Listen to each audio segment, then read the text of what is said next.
একদিকে মৃত্যুর মিছিল, অন্যদিকে হাসপাতালে ভর্তির চাপ। এ যেন নিত্যদিনের স্বাভাবিক বিষয় হাম আক্রান্ত রোগীদের।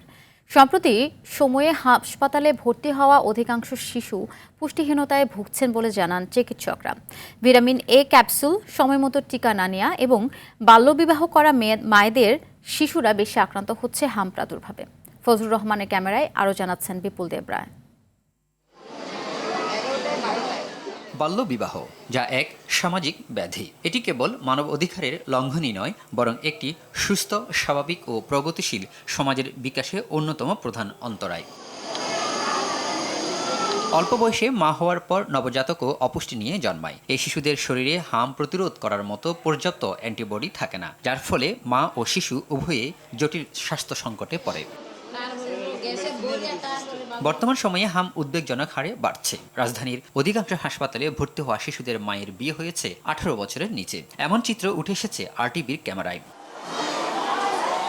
তেমন একজন মহাখালী কোভিড বিশেষায়িত হাসপাতালে সন্তান নিয়ে ভর্তি হওয়া বরিশালের নাসরিন আক্তার কণা, যার বিয়ে হয় 14 বছর বয়সে। বর্তমানে তিনি 2 সন্তানের জননী। বিয়ে হয়েছিল তখন 14 বছর শেষ হয়ে 15 বছর রানিং, এরকম। আমারও বয়স কম ছিল বিয়ের সময়, যার জন্য পুষ্টির কারণে তো হতেই পারে। শুধু কণা নন, তার মতো ফাহিমা, সালমা, জেসমিন সহ অনেক শিশুদের মার বিয়ে হয়েছে অল্প বয়সে। তাদের সন্তানরাই বেশি হামে আক্রান্ত হয়ে হাসপাতালের বিছানায় কাতরাচ্ছেন। 17 বছর বয়সে প্রথম বেবি আপনার 4 বছর হয়েছে।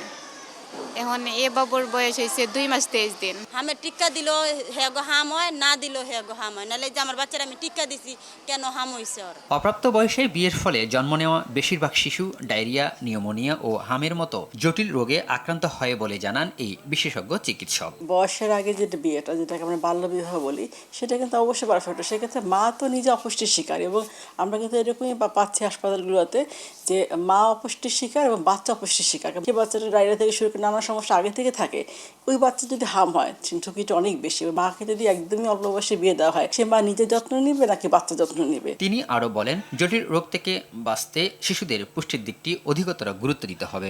নেবুলাইজ, স্যালাইন ও ইনজেকশনের সুইয়ের সাথে যুদ্ধ করছেন হামে আক্রান্ত শিশুরা।